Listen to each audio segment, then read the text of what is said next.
Broadcasting from the Vegas Video Network studios, just steps from the Las Vegas Strip, it's Awkward Silence 2.1. And now, our favorite host in this particular time spot, it's Brandon Gooch Hahn.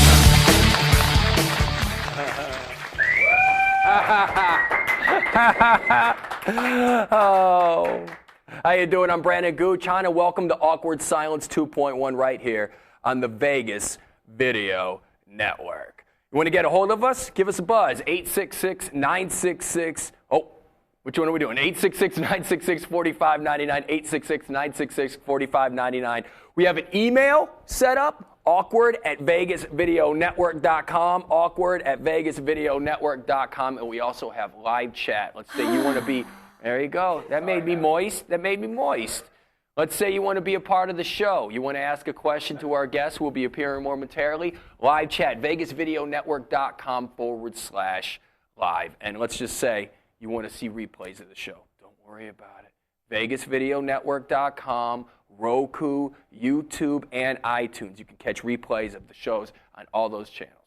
Now, since we got that out of the way, I think it's time for the seamless segue to camera number 2.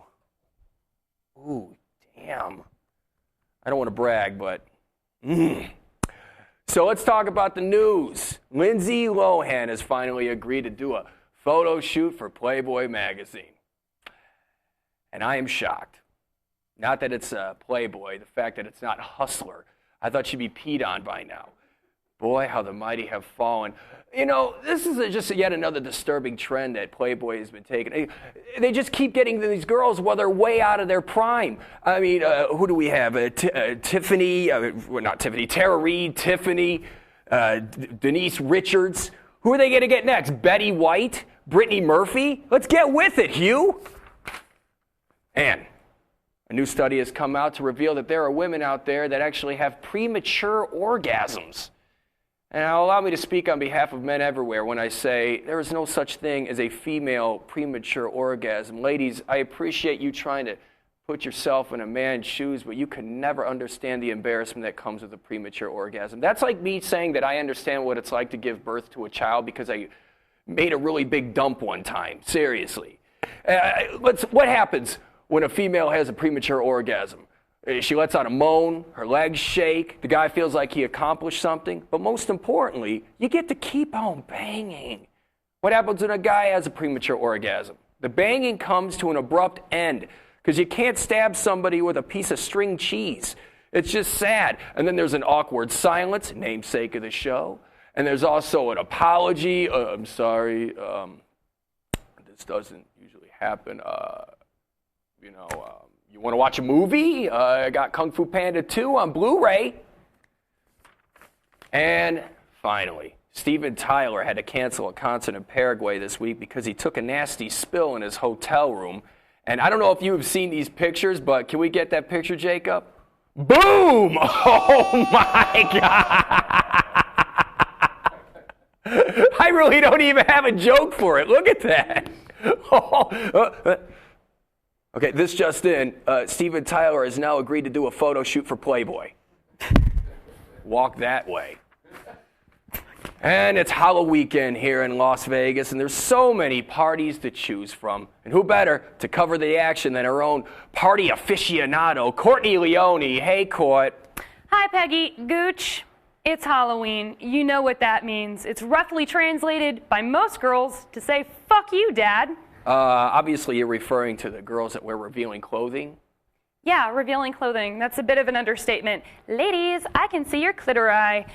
That is plural for multiple clitorises for those of you out there in TV land, internet land. What are we calling this? You know, to be honest with you, I'm not even sure. I don't know. Well, ladies, look, if you don't want to gain attention and respect by getting an education or having a personality, and if you're not afraid to show your twat, go on down to the Paris. Your girl JWoww from the Jersey Shore is going to be singing your slut anthem. The word twat is funny. Hey, you know what? If there were going to be a slut anthem, what would it be, Court? Oh, okay. I do have something prepared. Oh, say, can you see how many of my uncle's fingers can fit inside of me? I can keep going if you want. Made me cringe a little bit. But what about the girls that actually have family values? You know, the girls that embrace the opposite of the Halloween spirit? Well, you can always go down to the Nevada Day celebration at the good old Mormon Fort on Saturday. That sounds like a delight. What's that like? Yeah, it's great. If you like face painting, sugar-free candy, sharing your man with 3 other women who happen to be 15 years old and calling it sisterhood. Well, at least it's not Jay Wow's party. Yeah, well, you know what? Doesn't leave me with many options here. So I can either dress like a whore version of Pocahontas and be made airtight by the Tin Man, Beetlejuice, and Jesus, or I could spend my Halloween doing laundry for a family of 16 because it's not my night with the mister. Wow, sounds like you have some decisions to make. What's a girl to do? Courtney Leone, everyone! This would be so much easier if I had low self-esteem. Thanks a lot for being there for me, Dad. Hi, Chris. Let's pass the mic.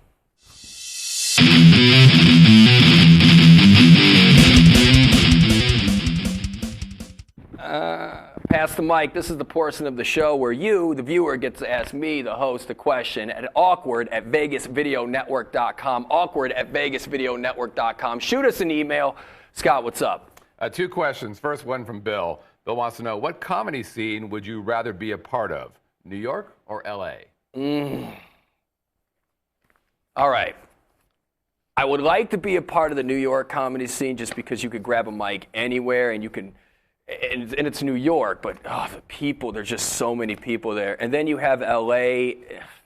LA's got some great comics, but the fakeness of it, to be honest with you, I couldn't even tell. Just give me a handful of sleeping pills and a pint of tequila. And from Carl wants to know, have you ever seen a comedian who was so bad you gave him advice to quit? Yes. How did I know our guest Daryl Wright would say yes? I'm going to tell you, though, this is the thing. I actually heard this from Doug Stanhope. There was a comedian by the name of Booyah here in town, and he asked Doug Stanhope, for advice, and Doug Stanhope flat out said, he goes, look, if I would have saw Dane Cook do some jokes, I would have said, stop, don't do it anymore. He goes, but then the guy went on to be a millionaire, so what the hell do I know? So that's pretty much the same advice that I take. But then again, I'm not as forward as Daryl Wright, our host. We'll be talking with Daryl Wright in just a little bit, but now let's take a station ID. Traditional media believes that after about 3 minutes, you'll tune out. Most Vegas media companies think if it doesn't jiggle, you won't tune in. At the Vegas Video Network, we think both are wrong. The Vegas Video Network is the first and only live online broadcast network that specializes in insider news and expert views about Vegas. We combine great storytelling with the ability to watch when and where you want on your computer, mobile device, or television. Discover the real Las Vegas. Visit vegasvideonetwork.com.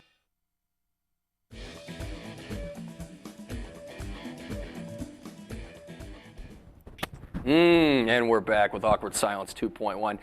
And let's speak to our headliner. He's a very good friend of mine, and to be totally honest with you, he's one of the only comics that I come out on a consistent basis to see. He's actually going to be down at the Improv tonight through Sunday, 8:30 and 10:30 are your show times, and he just released his brand new comedy CD, which is on George Carlin's old album company, Wildly Inappropriate, Mr. Daryl Wright, everyone. Hello. Hi, what's up, man? What's up, Gooch? Not much, brother. First of all, for all of y'all at home, don't ever invite Gooch to a party where he says he's going to bring the liquor. All right? I was supposed to have some vodka here, but they got vodka and nothing to cut it with. It's like having cocaine and no knife. It's just like, dog, what the fuck is going on here? So Gooch is that type of nigga. Like, well, I'll bring the condom, but I won't bring no bitches or vice versa. That's him. So you bring the calm, I'll bring the roofies next time. That's how we're rocking. No, because I can't trust you. Where's my vodka, man? Well, I got a beer. I don't even like IPA. Like, what type of gay shit is this? What? It's alcohol. There you go. Thank you, See? Scott. Thank you, Scott. See, there you go. Yeah, See? for real. So, never mind. So, I don't know if they could just tell in the first 15 seconds or not, but the term, I don't give a fuck, is used by many comics, but few comics live it like Daryl Wright. Is that correct? I mean, wouldn't you say? No, I give a fuck, but I just don't How give much? a fuck. How much? On a percentage basis. Thank you, Scott. Oh, wait a minute. No. You just said we had the vodka. But we don't have nothing to cut it with. Well, then what is that? Drink it. I can't look like an alcoholic. Drink it. No, Are you kidding me? It's a little past noon and you got a beer in your hand. Hello, you know what I mean? You already look like a raging alcoholic. The people from the Harris Improv that hired me are watching this fucking show right now. And you're bitching because you don't have vodka. Drink it. Oh, Jesus Christ. First off, okay, this is the thing. You're like, oh, they're watching me. They're not following you on Twitter, 11 a.m. Vodka time? Yeah, right. Give me a break. Yeah. It's like, You know what's funny? I had somebody come to a show, and they're like, that's a really good gimmick you have. Yeah. Like, if you call drinking at 11:30 in the morning a gimmick, hey, I'm all for it, dog. It's called drinking myself And I don't happy even as a live in gimmick. Vegas. I don't even live in Vegas. That's the funny part. I live in L.A., and I heard that question, and I'm like, I started comedy in Texas, and then I moved to New York, because one of the best comics in the world. I had worked with, a friend of mine had worked with Joe Rogan back in the day, and Joe, what's up, man? Joe was like, I got so much help from people, even though I would tell any comic, don't choose my path of comedy, because it's like, I'm a jackass. I'm an asshole. The only thing that I take seriously is being funny. It's like everything else is gray matter. Like, well, you know, one interesting conversation you and I had is you were talking about how you were doing what everybody else was doing until you met a friend who really started talking about some deep stuff. It's a comic. And you were around when I found out what happened last time I was in Vegas. It's a comic. He passed away. His name is Mike DiStefano. He was on Last Comic Standing last year, and he changed my comedy. I was a coon just like the rest of these niggas. White people can't dance, blah, blah, blah. And then one night I was in New York, and Mike was talking about his sickness. He had HIV, and I was talking about me going to jail, and we were just sitting outside talking, and he just said to me, like, why don't you talk about this on stage? And I'm like, because it's not funny. And he's like, that's your job to make it funny. Like, that's why you're a comic, make it funny. And it's like a Matrix moment. It's the red or green pill. I could have kept being a coon, or I could have actually put work into what I do, which is make stuff that's not supposed to be funny, because it's my life. Right. Which kills me. People get offended by my life. You wasn't in jail, fucker. Like, what the hell are you mad? I'm offended. You know what makes you really offended? Having to take a shower in 3.5 minutes because niggas' dicks take that long to get hard. That should offend you, all right? This other shit is like, I don't like. Let's go! All right, I'm out. How can you be offended at my life? Well, that's what I'm saying. You don't even have enough time to tell if the water's cold or hot. You know what I mean? I don't give a damn. Well, that's the thing, though, too. I mean, you were talking about things. For example, you'll go see Daryl tonight at the Improv, and he will flat out tell you about a joke. He made this funny. There was one time he shot a crackhead, and he talks about it in his act. And that's what I'm saying. It's the realness of it that I think draws me in. Y'all got to come see the show. Of course. Of course. Or get the CD. Yes, it's right there. Wildly Inappropriate. Scott is the man. It's on www. Scott, you are the man, dog. Yeah. For real. Y'all can get the CD. And so is the guy who got .com first. Fuck him. Somebody got my name. I think it's a podiatrist in South Carolina. And it's a white guy. It's a fucking white guy. So if I get famous, niggas are going to think that I'm selling Dr. Scholl's and CDs or something, man. What the fuck? Where's the guy that shot a crackhead? Oh, I do need some arch support. Yeah, it's like, what, so I can run from the cops after I shoot the crackhead. So it's a circle of life, remember? Yeah, we tied it all together. Yeah, we tied it all together. We already got a chat question. What's going on, Scott? Yeah, Daryl the podiatrist says, bite me. Clown Boy has a question. He says, ask him about his glasses. Your glasses? About his glasses? I'm not telling that story. Somebody was at the show last night.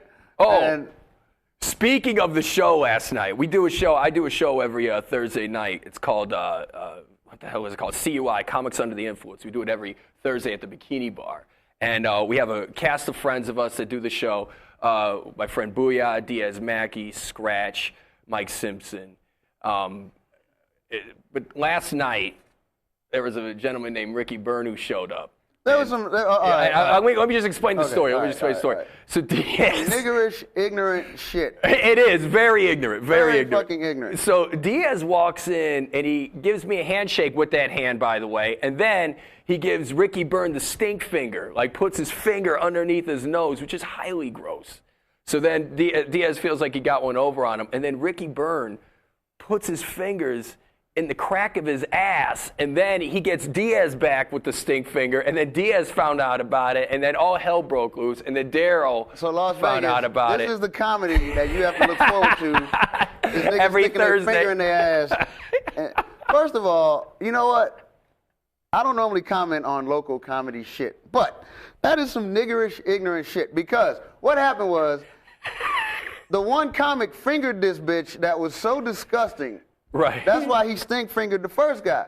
But this bitch was so disgusting. I'm like, dog, do you have any self-esteem at all? That bitch looks like I would not put my fingers in her because I want to play the piano again. Like, you know what? I figure if I put my fingers in this bitch, I'm gonna have to cut that shit off. It's infection. How am I gonna play Mozart with 8 fingers, fucking with this bitch? I'll never be able to play the theme song to the Peanuts again, like because I don't got those fingers. Right. So I have no idea what that bitch's coochie smell like. And then he stink fingered the dude, and he's like, okay, I'm gonna stick my finger in my ass and stink finger him, and I'm like. First of all, that's not the first time you stuck a finger in your ass because it came to you too quickly. No thought went into it whatsoever. I know what I'll do. I'll stick a finger in my ass. Like, that's not the first thought that's supposed to come to your mind. That should be at least a plan Q is what you're saying. It's like, okay, what can I stick my finger in to get back at him? I'll do some pickles. I'll do a gas tank. I'll fucking... You don't just go to straight to sticking a finger in your ass. So... It was just, dog, it was just surreal to me. I'm like, welcome to Vegas. That was some cockroach shit there, man. Like, you got to be joking. Well, speaking of just different scenes, you actually did both. You're actually, because you're in LA right now, and you started in New York. I started in Texas. Started in Texas, and I moved to New York, and then you came to Los Angeles. That's where I met Mike, and that's what changed my comedy. He was like, man, just do it. Just say shit. It's like, you know what? Everybody didn't like Jesus. There's going to be people that hate me. I damn near got a standing O at the Improv the other night, but a quarter of the crowd still hated me. Like, they killed Jesus. What the fuck I don't expect people to like what I say. I expect some people to be mad at me right now because I said nigga. Whatever. But I don't care. But is that part of the appeal though? The fact that you do it your way? That's not an appeal. That's my personality. But that's what I'm saying. But don't you think that's part of the appeal? The fact that you are doing what you want to do and you're not doing what anybody else wants you to do? I can't judge that, man. I can't judge what somebody else has envisioned for me. It's my life, man. Right. I gotta live this thing, dog. Right. I can't and I've been blessed, like y'all said, my album is out. Like, I've been blessed with the management I have because they give me this freedom because my managers, I got one manager, Jerry Hamza, who was George Carlin's manager for 30 years. I got another manager, Rocco Urbizi, who worked with Pryor. So it's like these guys don't get into any of the artistic shit. They're like, dog, we've dealt with these two guys. Say what you're going to say. Like, I'm the only artist other than George Carlin on George Carlin's label, Eardrum Records. And hi, Kelly Carlin, God bless her. She gave me I mean, it's just, dog, you can play by everybody else's rules. And you can be that puppet and you can let somebody say, hey, you need to be the cunt comic, or you need to be the fat comic. But guess what? As soon as they're done with you, you're gone. You know what I'm saying? So if you're going to kick me to the curb, you're going to kick me to the curb. Right. You aren't going to kick an image that I created to make you feel better. Like, fuck that shit, dog. Right.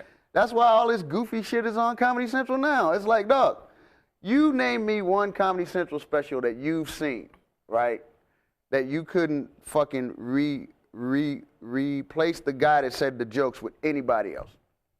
You haven't seen one. Right. Because nobody really has a personality. It's no, because they don't want you to have a personality because then you have power. Right. Because your fans are your fans. You can't just take my fans and transfer them to someone else. And me and you have had this conversation. Right. I want to be the type of comic whereas though if you paid to see Daryl Wright and I don't show up and they try to put some other coon up there, you're pissed off.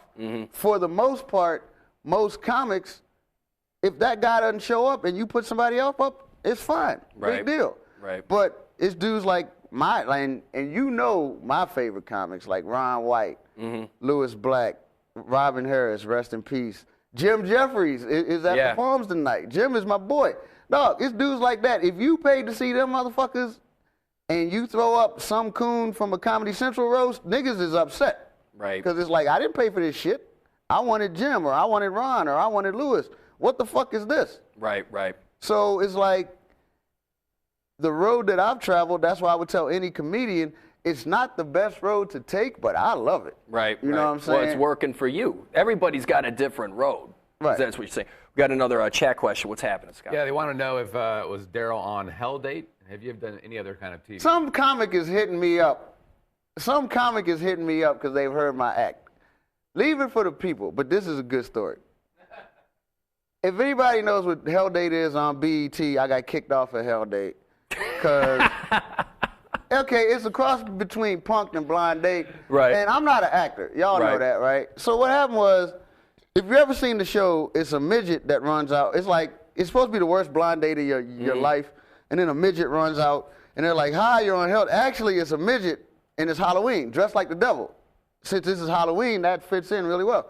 It's a midget dressed like the devil with the pitchfork and all. The midget runs out. Hey, you're on. Actually, it's a nigga midget dressed like the devil that runs out with a pitchfork. Now, I'm not an actor. This could be the most offensive show that we have ever done. What are you talking about? And I just love it. This is a true story. Right. It's a nigga midget that runs out, right? He has a pitchfork. Now, I'm not an actor, and I must. What if that little dude's watching the show right now? Go, well, fuck this fool. If he's watching the show, he knows he was there. Am I lying? It's not like I'm making this motherfucker up or something, man. I think we have the title for the show. Exactly. So we got a new show right here on Vegas Video Network. So I must have missed the sides.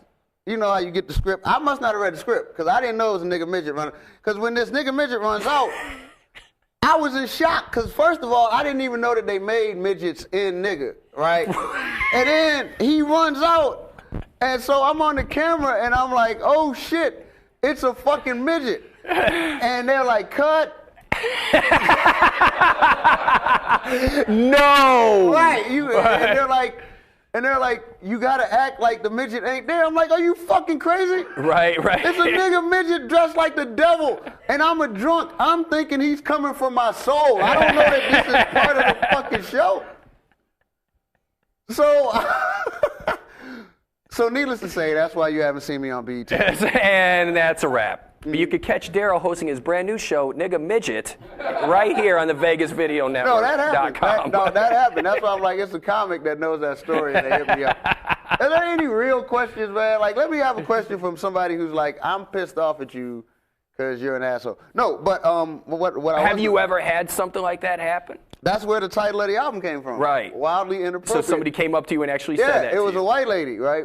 After the show, and she walked Which is up. upsetting. No, but listen, I've never heard that term. Uh-huh. So when she said I was wildly inappropriate, it took me a second. I was like, wait a second, that's not a compliment, is it? And she's like, no. I'm like, that's cool as hell. White people know how to cuss each other out in a nice way. And I'm like, that's going to be the title of my album. That's where it came from, because it wasn't a compliment, but I had never heard that term. Right. So I was like, that's cool as shit. Well, the one thing that I like about your style is you've even come right out and you said that you have walked people in your act, but then at the same time, it seems like if you walk a couple of people in your act, then the more people that come up to you and say, we loved it, and then they show up the next Well, time. I'm not. I don't do it. Like, this is what I hate. Because you're not trying to be. I'm not trying. You're not trying to be wildly inappropriate. I hate comics that'll get up there and say some shit just to. They have a game. Okay, plus, first of all, I got some comic friends of mine that are coming in town. We got Mara Merrick there from the Comedy Store. She's cool as hell. What's up, sweetheart? Thank you for coming. Got a friend of mine named Lloyd Collins that's coming into town. It's all comics that I'm working with, not to have my style, just to work with, because what I've learned is comics that are older, like what Mike DiStefano did for me. It's not many comics that would do that for someone, because they would rather have younger comics that are coming up just flounder around. Right. Because everybody's selfish. But I'm selfish too. But I'm selfish differently. I want everybody to be funny as shit, because that keeps me on top of my game. If I'm constantly surrounded by scrubs, I'm gonna wind up being a scrub.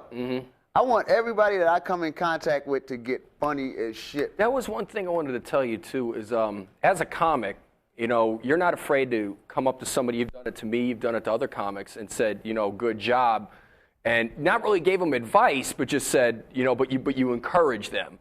Do you think, and then I've also seen a lot of comics out there that were all right, and I'll walk up to them and say, yeah, good job, yeah, thanks, and they just keep on walking. Fuck them. Well, that's what I'm trying to say. But the point that I'm trying to make is that because I personally find the comics that are the most at peace with themselves are the ones that are always going to be the most helpful. Look, I love a good show. I'm a comedy fan still. I'm a comedy fan. I love a good show. Like me and Mara did a show in San Diego with another comic who's not here. And they've been working on their act. And we did a show in San Diego. And they were opening for me. And it was an awesome show. I loved being a part of the show that I was on. Why would I want to book Scrubs to open for me to make me shine? I'm arrogant. I'm going to shine regardless. But I want the show as a whole that people enjoy it. I'm almost to the point now, which I'm not, but I would love for one day, which I don't, someone to not think that I'm the funniest person on the show.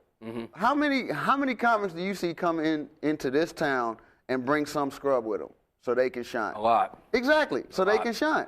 Because it's their self-consciousness that they know that they suck. Dog. So it'd be like Dwayne Wade playing in the WNBA. Yeah, it's like, dog, you know that you suck. That's why you bring your son. That's why you bring your motherfucking DJ and let him do comedy. That's why you bring these niggas, because you know that you're a scrub. You can't make it in the jungle no more. But this is the beautiful thing about comedy, because I can sit here and talk shit to you all day, but it's a microphone right there, dog. Can't nobody tell you shit. It's a microphone right there. And if you think that you are what you say you are, there's the microphone, playboy. Right. It's very simple. That's what people love about competition. That's why people love sports. It's a basketball court right there. If you are what you say you are, there's a basketball court. There's a tennis court. But you don't come across as competitive to me. I mean, it's like, because I'm competitive in a way because this is an individualistic thing. Right. But as a team, as a team of comedians, we have to create an environment that what we do is special. Because it's gotten to the point where people won't go see comedy because they think that they can do it. I remember somebody told me something one time.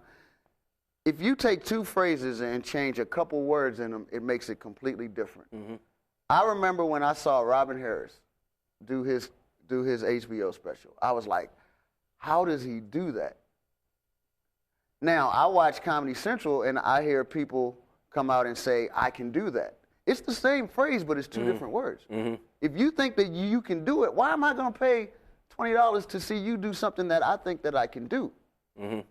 But if I'm looking at a comic and I'm like, how the fuck does he do that? I got to pay to see him do that. That's why we all watch the NFL. Because we can't take a hit from a 290-pound nigga running 4-5. That's why we pay for that.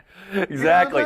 You go out there and bust your ass. Thank you. That's why we watch. But if us as comics don't form a family of sorts, not to say all of us kids, but just root for each other to get funnier so that the art is something that people respect once more. What the fuck was Charlie Sheen trying to do comedy for? Right. Exactly. Because he thought it looked easy. Right. I could go out there and tell my stories. People are laughing at other people here. People are laughing at my stories coming from other people's mouths. I can go do this shit. And he failed. And it's beyond that. It's because he saw comics that he thought he was funnier than. But back when Richard and Eddie Murphy and George Carlin and Sam Kinison was at the Comedy Store, if this was the same time in comedy, Charlie Sheen would have went to the Comedy Store and sat his ass down. Right. Because he would look at that stage and say, you know what, I can't do that.